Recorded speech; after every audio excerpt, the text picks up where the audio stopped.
So over here I have a GoTrax G4, I believe. G4, GMax, it's all pretty much similar.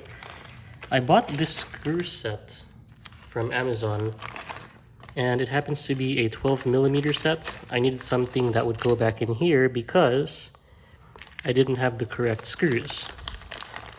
So we're about to find out if I actually bought the correct screws.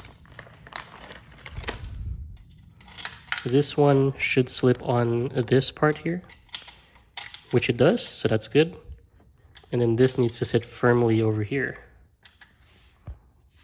So we'll turn it a little bit. Right over, put that in place, and then we're going to need to realign the motor a little bit.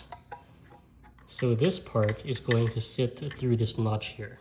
Okay, so now we're like this. I just twisted it with the wrench just a little bit.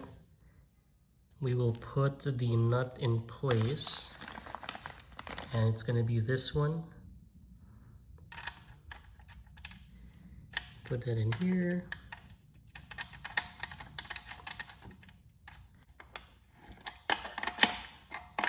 But before tightening it, I'm going to put the other side too. So over here, same thing going on. Put this nut through with that notch that goes in.